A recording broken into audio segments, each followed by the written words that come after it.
Hello and welcome to Kashmir Now. I'm your host Shreyasa Vijay. Let's take a look at some stories of this week's episode. Students in illegally occupied POK demonstrate after universities charge fees without classes. To give boost to women's football, first female soccer academy opens in Srinagar. Teachers at a government school in Udhampur set up a smart classroom to promote digital learning among students.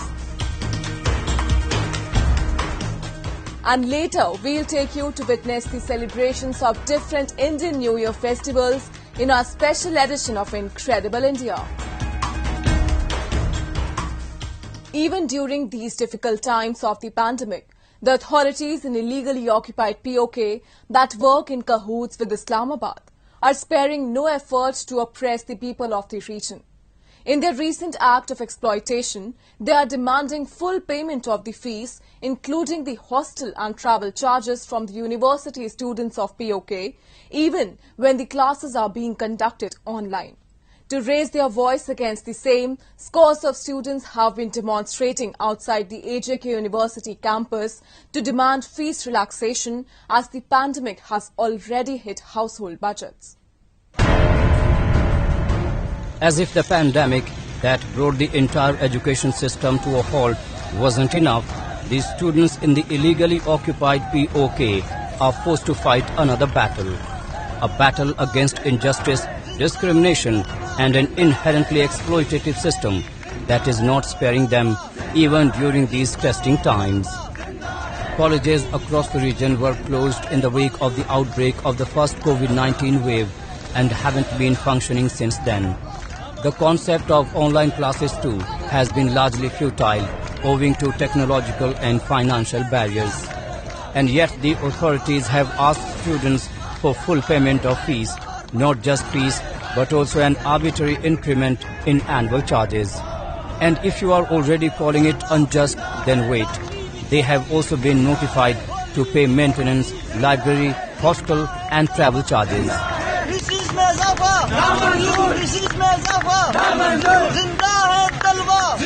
जुल्म की इंतहा ये है कि बात यहीं तक महदूद नहीं, हमारे सेमेस्टर के बाद हमारी ट्रांसपोर्ट फी की सूरत में हमसे 13,200 की अलग डिमांड की जा रही है।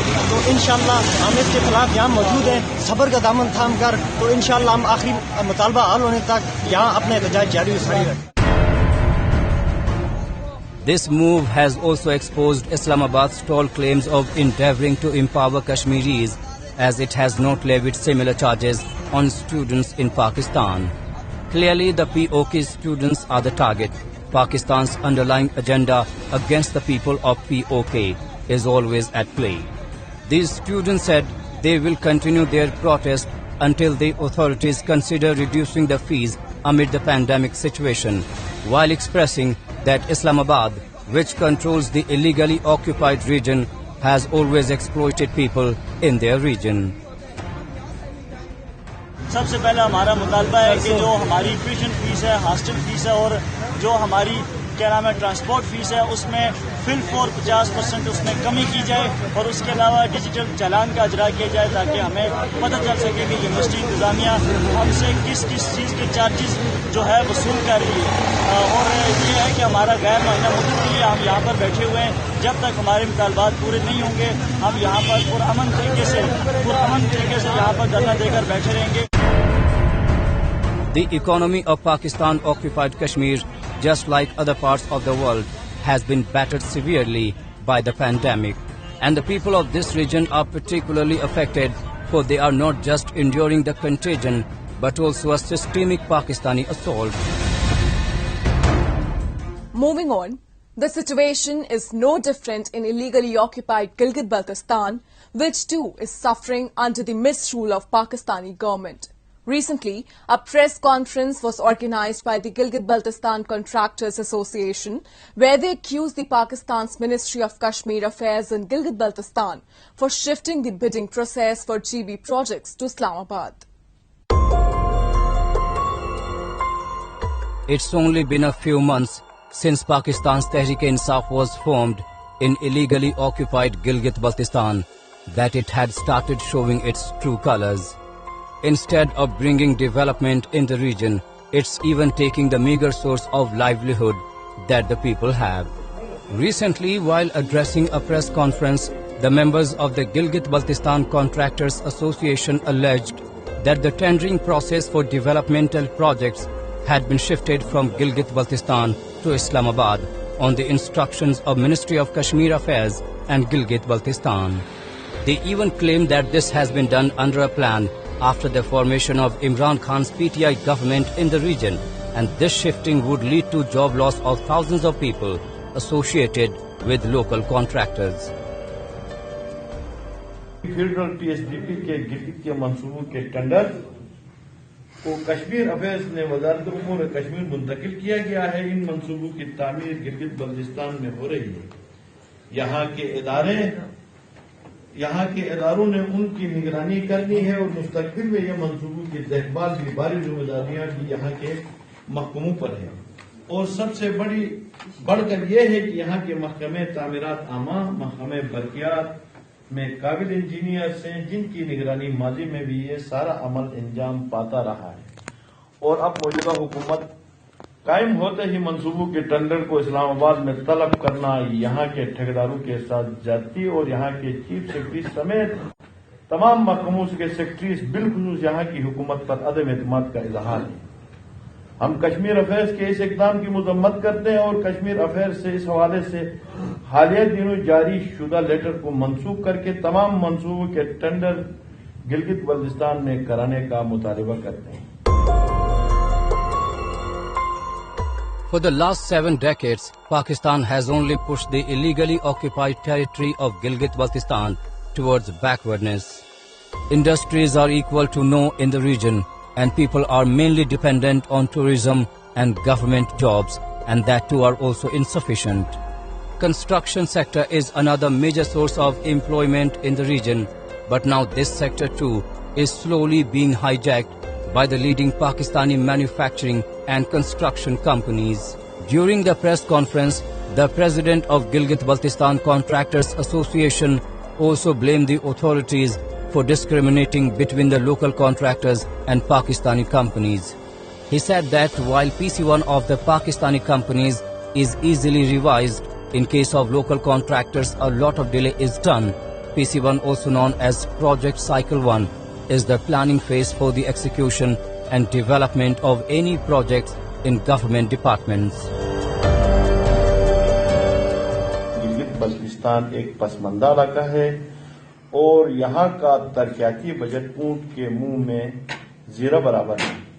यहाँ इंडस्ट्री न होने से यहाँ के अवाम का दारो मदार या तो सरकारी नौकरी या सियाहत पर है। इसके अलावा तामीरात का शोबा भी बड़ा शोबा है, जिससे बिला वास्ता हजारों लोगों का रोजगार वाबस्ता है। लेकिन बैनुल अक़वामी मेयार के बड़े इदारे जिनमें NLC और HMC शामिल हैं ने गिलगित बल्तिस्तान के छोटे और दरमियाना दर्जे के टेंडर में शामिल होना शुरू किया है, जिसकी वजह से खदशात हैं कि मकामी ठेकेदारों का रोजगार बंद हुआ और ठेकेदारों के साथ काम करने वाले हजारों मजदूर और तकनीकी अफराद बेरोजगार हैं। आलमी सतह की कंपनियों के PC1 को रिवाइज करने में देर नहीं लगती और काम शुरू होने से पहले ही अरबों रुपए के PC1 रिवाइज होते हैं, जिनमें नल तक एक्सप्रेसवे 16 मेगावाट सरफरिस्त है, जबकि मकामी ठेकेदारों के तकमील शुदा मंसूबों के PC1 गोया को रिवाइज करने में गैर मामूली ताखीर होती है और साथ ही साथ मतलूबा रकम पर कट भी लग जाता है। The indifferent attitude of authorities along with misrule of Islamabad has become a major challenge in the growth of illegally occupied Gilgit-Baltistan. Even though locals continue to raise their voices against the wrong, authorities doesn't seem to pay any heed. Next, we move to Jammu and Kashmir, that is all set to produce some of the finest female football players for the country. With the inauguration of first female soccer academy in Srinagar, the girls of the Union Territory will not just get an opportunity to hone their skills under the guidance of experts, but will also encourage them to become professional footballers.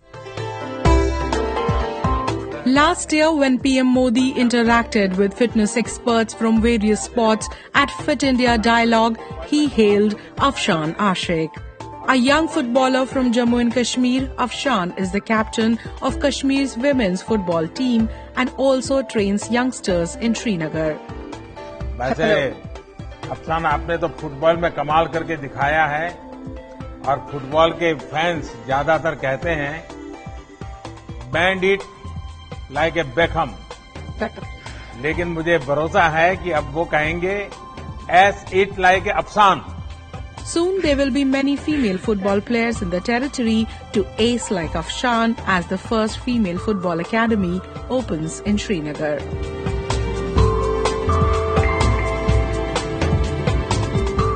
Even though girls' participation at local football tournaments is quite good, but still they couldn't cover the road ahead. The reason being lack of professional training and appropriate infrastructure.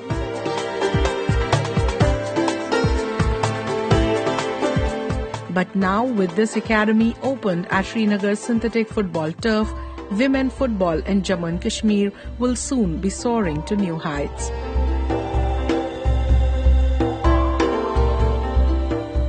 Mission हमारा वही है कि ताकि हम लड़कियों को, अपनी लड़कियों को इस फील्ड में लाएं. अब तो हमारी बच्चियां बहुत आगे, बहुत फील्ड्स में काम कर रही हैं, बहुत अच्छा काम कर रही हैं, तो हमने सोचा कि क्यों ना हम इसमें फुटबॉल में भी इनको लाएं. तो मैंने देखा ये पिछले 1-2 सालों में काफ़ी लड़कियां इंटरेस्ट लेने लगी हैं और कई पेरेंट्स ने मुझे फ़ोन भी किया, मेरे पास आए भी कि जी हम ये आप कब शुरू करेंगे ताकि हम अपनी बच्चियों को आपके हवाले कर दें, यहाँ फुटबॉल उनको खेलें ताकि उनको एक स्पोर्ट्स मिले, उसके थ्रू उनको एक फिटनेस भी मिले.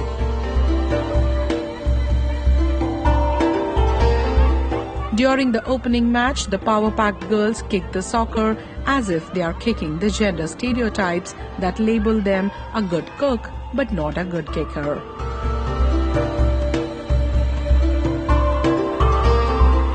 The players were all praise of Lone Star Kashmir Football Club, which in collaboration with Jammu and Kashmir Football Association took this initiative.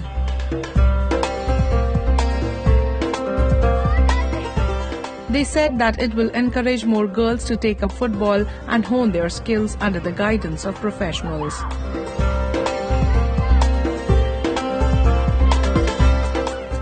हमने एक्सपेक्ट नहीं किया था कि गर्ल्स के लिए यहाँ पे एकेडमी खोली जाएगी, तो अब हम उनका शुक्रगुजार करते हैं बहुत बहुत, क्योंकि हम आज जो उन्होंने हमें खुशी दी है, क्योंकि यहाँ पे गर्ल्स को खिलाते थे, यहाँ पे बोलते थे डिस्ट्रिक्ट लेवल पे बस फिर घर में बैठना, ना कोई प्रैक्टिस ना कुछ. तो आज हमें ये अपॉर्चुनिटी मिली है और यहाँ पे इन्होंने ये एकेडमी भी खोली जहाँ पे हमें सिखाए, जहाँ पे हमें प्रैक्टिस करवाए. तो इस वजह से हम भी वहाँ उस मौका इवन उससे आगे मत पहुँच सकते हैं जहाँ पे आज लड़के हैं. हम खेलते तो थे इंडिविजुअली, अब हमारी एक टीम बनेगी जो आगे स्टेट को, JNK को, कश्मीर को रिप्रेजेंट करेगी, जो एक बहुत अच्छी बात है. खेलते हैं लड़के, ऐसा नहीं है कि नहीं खेलती है, और जब रिकग्निशन नहीं मिले ना तो फिर लड़कियां फिर आगे जाती नहीं है. बेसिकली जब रिकग्निशन मिल गई अब आएंगी लड़कियां और आएंगी, ऑलरेडी खेलती थी और भी आएंगी, तो बहुत इंपॉर्टेंट था और बहुत अच्छा हुआ.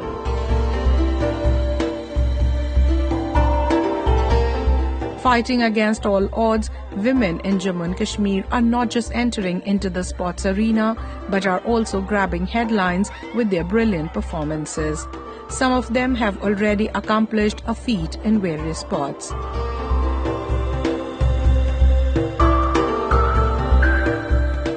Jasya Akhtar became first cricketer from Jammu and Kashmir to feature in Women's T20 Challenge. A 23-year-old Irtika Ayu became the youngest rugby coach from Kashmir who trains other girls from the valley. Bilkis Mir, a well-known canoeing player and coach from Kashmir, is another inspiring sports star who has bagged various awards at national and international level.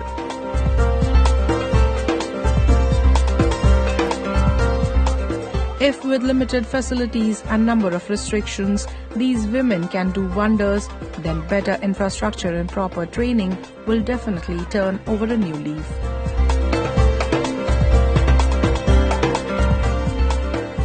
ये बहुत ही अच्छी बात है हमारे लिए, पूरे कश्मीर के लिए, कि लड़कियां आगे बढ़ रही है। इवन लड़कियां आगे बढ़ तो रही है, क्या उनको प्लेटफॉर्म मिल रहा है वो कोई देखता नहीं है। पर अभी जो हमारी जो अथॉरिटीज है, हमारी मैनेजमेंट है, उन्होंने अच्छा स्टेप लिया है कि उन्होंने लड़कियों के लिए एकेडमी और ओपन करवाई है, और आगे जाकर यही बच्चे जो है कंट्री के लिए खेल सकते हैं और इवन नेशनल एंड IWL भी खेल सकते हैं।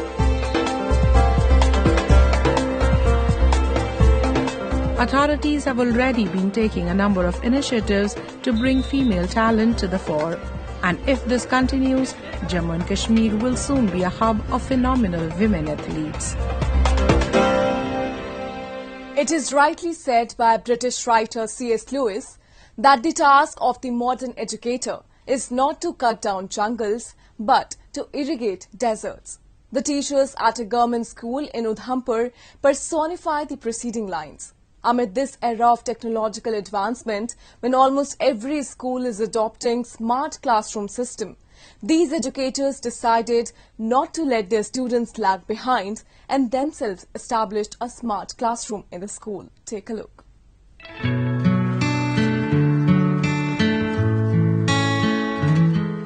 Decked in face mask and maintaining proper social distancing, the students of Government Girls Middle School, Ghorde in Udhampur are making their way to technology-based learning.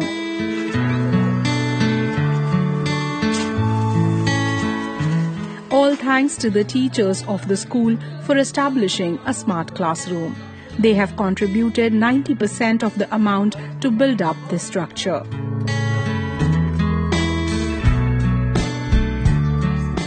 Now the concepts of students are more clear and their visualization and creativity has moved a step forward. It has made learning fun for the students and teaching enjoyable.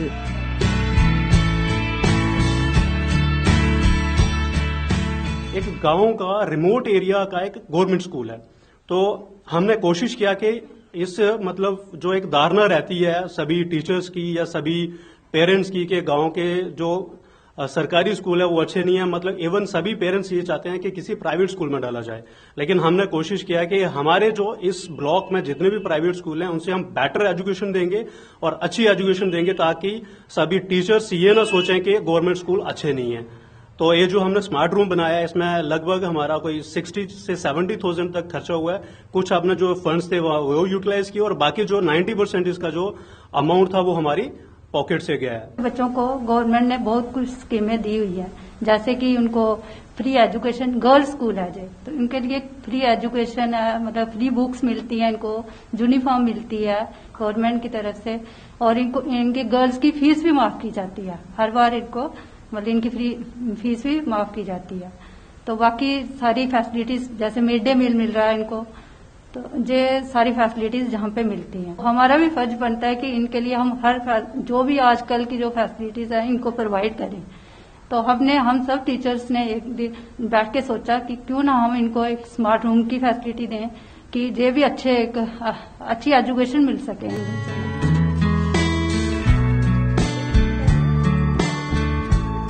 Amid the pandemic, all precautionary measures are being taken by the school. Students can enter the class only after getting their hands sanitized and passing through thermal screening.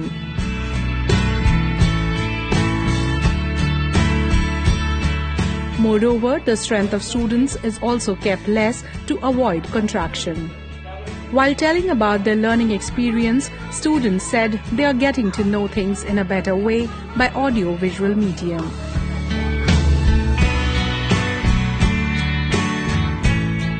Few even said that they had quit the expensive private schools to take admission here, as the government school is providing them a number of facilities along with better learning.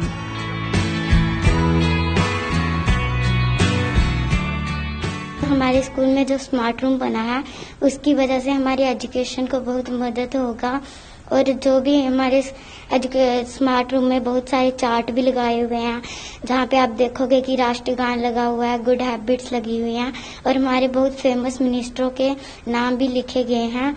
और हमारे smart room में एक LCD लगी हुई है, जिसकी वजह से हम बहुत अच्छा पढ़ सकेंगे। मैं पहले प्राइवेट स्कूल में पढ़ती थी, मैं 5th तक उधर पढ़ी हूँ, पर जब मेरे को पता चला कि हमारी गोडी में एक सरकारी स्कूल है तो मैं इधर पढ़ने के लिए आई।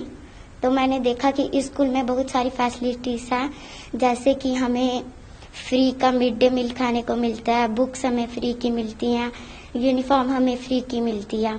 और अब ये एक और फैसिलिटी, ये स्मार्ट रूम जो हमें पढ़ाई में हमारी बहुत मदद करेगा। जो ये स्मार्ट रूम बनाया गया है ये बहुत ही अच्छा है, इससे हमारी एजुकेशन पे बहुत ही अच्छा मतलब प्रभाव पड़ रहा है। जो चीजें हम पहले कुछ चीजें जो हम नहीं समझ सकते थे वो हम इसमें टीवी में देखने की वजह से अच्छे से समझ सकते हैं।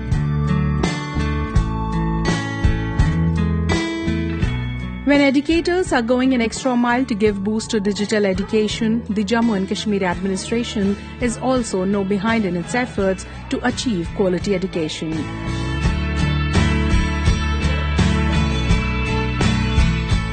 Last year, it set up 25 smart schools in Srinagar with libraries, science labs, smart classrooms and other facilities. Along with various educational television programs, it is facilitating digital education through online portals like Zoom app, Wise app and Google Meet.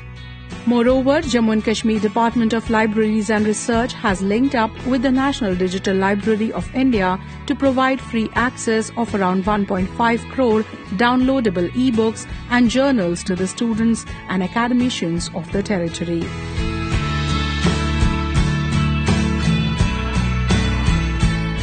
If both the educators as well as the government will work hand in hand with each other, it will not just help to transform the education experience of the students, but will also build a strong foundation for their future.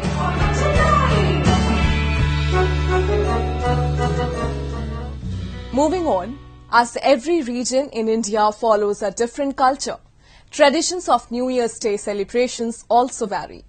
Generally, in India, New Year is celebrated at the time of harvesting of crops and is observed with different names in different states. So today, in our section of Incredible India, we'll take you to immerse in the festivities of different New Years in India.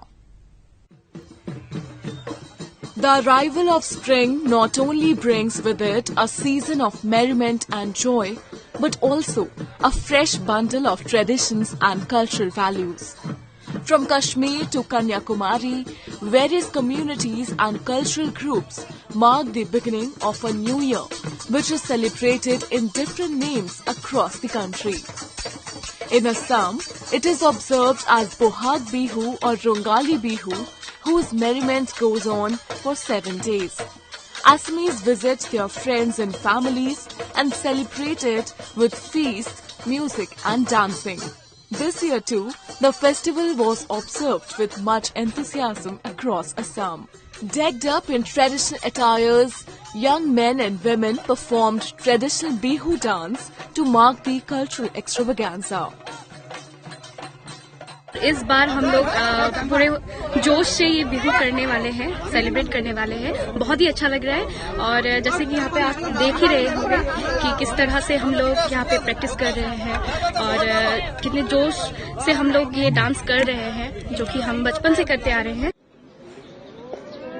Much enthusiasm was also witnessed in Poonch town of Jammu and Kashmir, where people celebrated the beginning of Hindu Solar New Year in the form of Baisakhi, which is also a historical and religious festival in Sikhism. To mark the occasion, citizens arrived at Nangali Sahib Gurudwara to pay their obeisance and seek the divine blessings. दूर दराज से लोग जो नंगाली साहब में माथा टेकने के लिए आ रहे हैं। मैं आज सब हिंदू मुस्लिम सिख जो आज देखो आप एक पुंछ की रवायत बनी हुई है जहाँ हर मजहब के लोग यहाँ पर आकर नंगाली साहब में माथा टेकते हैं। Gudi Padwa was also observed in the state of Maharashtra, Gujarat and Goa to mark the traditional New Year of Marathi and Konkani Hindus. It is celebrated on the first day of Chaitra, also known as Chaitra Shukla Pratipada, which is the first month of the year.